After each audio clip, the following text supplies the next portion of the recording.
mystifying man since the dawn of history. Saturn bears the name of the mythological god of the harvest, who reigned in the Golden Age.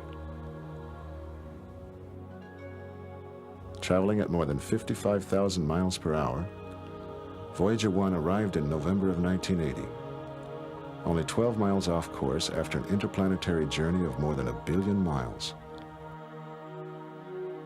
Voyager's instruments found Saturn's atmosphere to be a cold ball of hydrogen and helium gases, racked by huge whirling storms and whipped by winds of up to 1,100 miles per hour. Saturn's magnificent rings, thought to have been the result of collisions between earlier moons and asteroids, consist of thousands of particles, swirling pieces of rock and ice, streaked like the grooves in a phonograph record.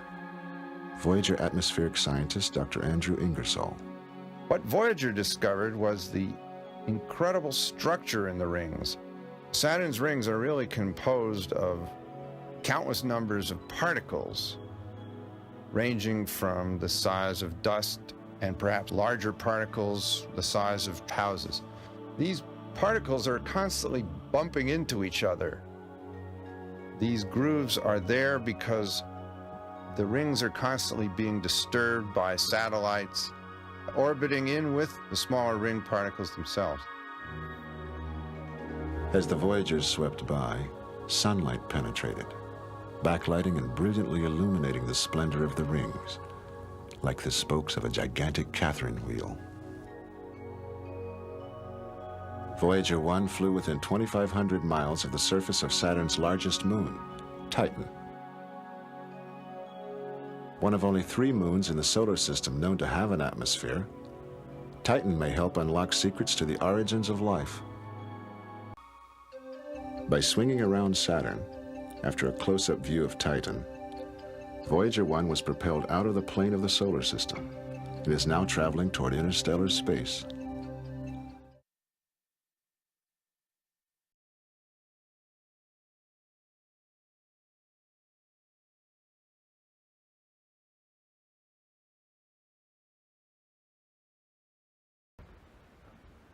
T-minus 15 seconds.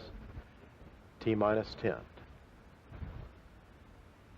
9, 8, 7, 6, 5, 4, 3, 2, 1, and liftoff of the Cassini spacecraft on a billion-mile trek to Saturn.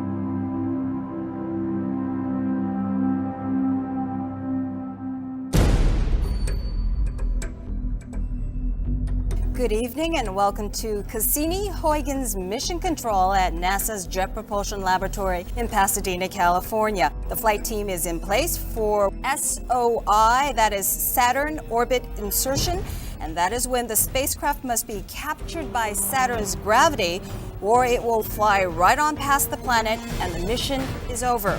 Time to turn back around to the SOI burn attitude or pointing position and light up the rockets. We have a Doppler signature with engine turn on. Copy that. It's 9:05 p.m. Pacific Daylight Time. The SOI burn is approximately 92% complete, and we expect to track Doppler now through the end of the burn. Flight SOI.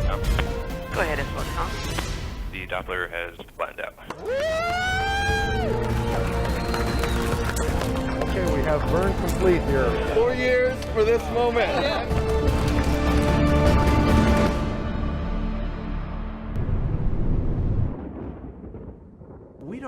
really know on Earth why you get thunderstorms at the rate we get them. We look at Saturn, they're very infrequent. We were pretty sure that lightning exists there, but we actually couldn't see it. It's a giant planet with huge atmosphere, and there should be a lot of weather there. We had heard the lightning on the radio instrument on Cassini, but you hear static on the radio signal, but you can't pinpoint where it's coming from. We had to use a synthetic noise because the actual noise that the radio instrument is picking up is beyond the human ear. So we picked a noise that sounded like an electrical discharge. In other words, a big spark. That's what lightning is.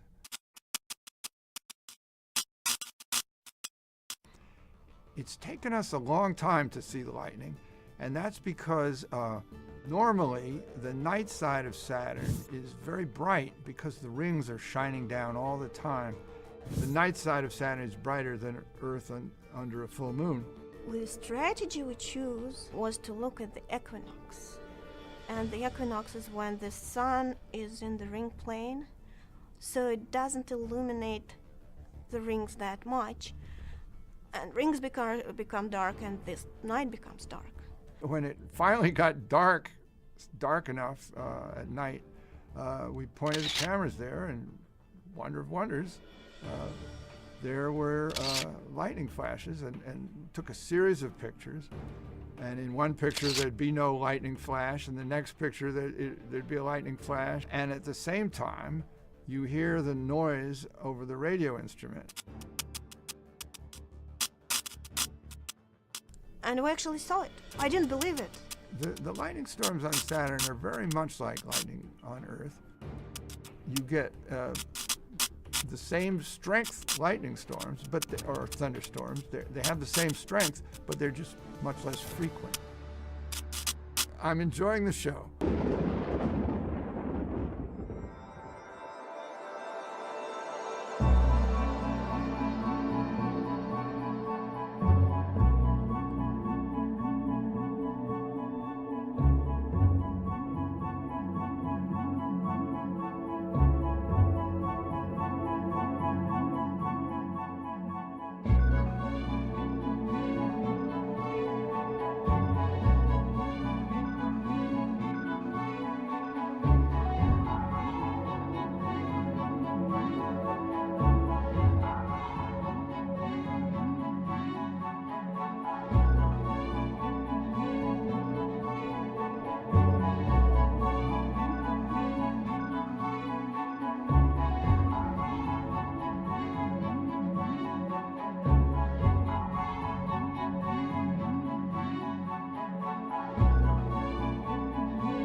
New data from NASA's Cassini spacecraft have now enabled scientists to link, for the first time, enormous explosions of hot ionized gas, known as plasma, with the mysterious periodic disturbances in the magnetic field around Saturn.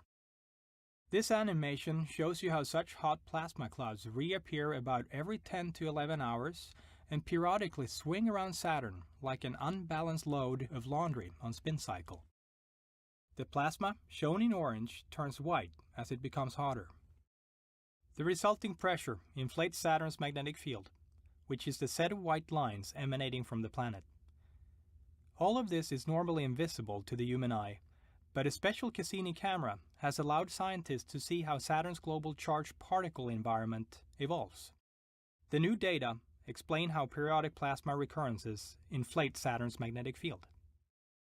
I'm Pontus Brandt, a Cassini MIMI team scientist at the Johns Hopkins University Applied Physics Laboratory.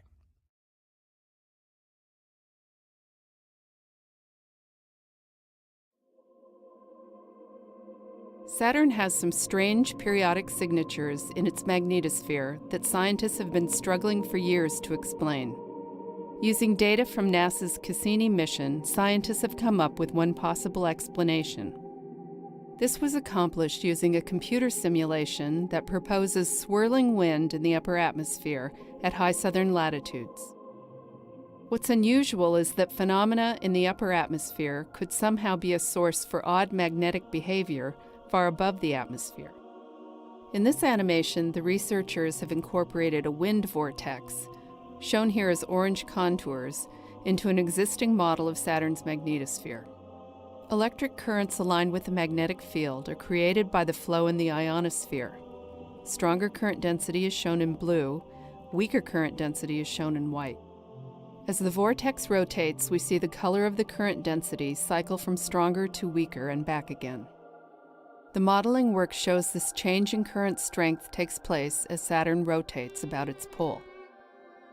Let's now look at how the cycling of the so-called field-aligned currents impacts the large-scale behavior of Saturn's magnetosphere.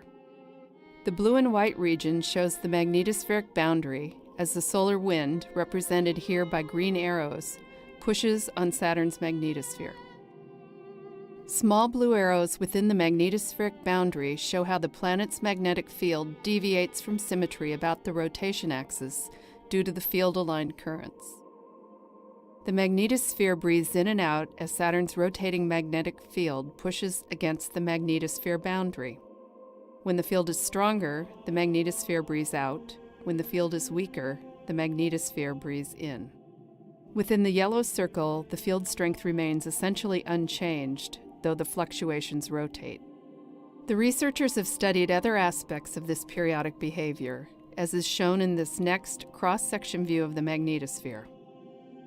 In addition to the respiratory behavior of the magnetosphere, you can see Saturn's magnetotail, the windsock region of the magnetosphere extending away from the Sun, slowly flapping towards the north and back to Saturn's equatorial plane. The Sun and impinging solar wind is to the left, Saturn's north pole at the top. The black lines with arrows show the direction of the magnetic field. A thin sheet of electric current is seen as a long, green-shaded object extending to the right. This view shows how plasma density contours, color-coded from densest, red and white, to least dense, blue, also pulse. This model is one proposed solution to a long-standing magnetic puzzle, and Cassini scientists will be watching to see how it holds up to continued observations of Saturn's magnetic field.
Cassini is there in the Saturn system now, has been making discoveries for the last several years, and there's more to come.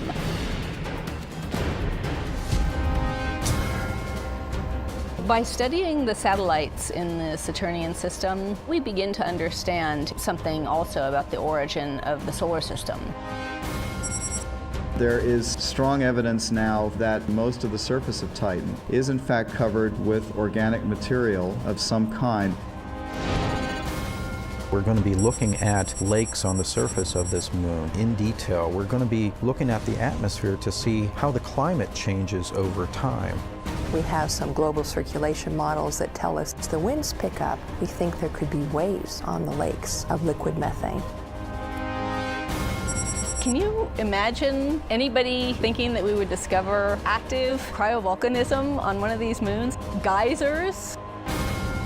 One of the things that we'll do in the next couple of years is make the first ever flyby through the plume when the plume output is at its maximum. And then, of course, there's the planet Saturn itself. As we go through our series of orbits and as the seasons change, it's like having a brand new mission. One Saturn year is nearly 30 Earth years. To be there for nearly half of a Saturn year is a once-in-a-lifetime opportunity. The sun now is coming up on the North Pole, so we're getting to see territory that was in darkness when we first arrived in 2004. Pretty soon we'll have the whole hexagon and the hurricane inside of it illuminated by the sun. And then, of course, the mission's end itself is completely unique. Starting in 2016, ending in 2017, these orbits will take us up and over the north and south poles of the planet. We're actually going to dive in between the innermost edge of the D-ring and the upper atmosphere of the planet itself. From that, we're going to learn how is Saturn constructed from inside out. We'll also get the magnetic field of the planet, the mass of the rings for the very first time, and get to sample a place that no spacecraft has ever flown before. This is a mission that cannot be duplicated. So we really want to take advantage of this opportunity to observe seasonal variation in the system.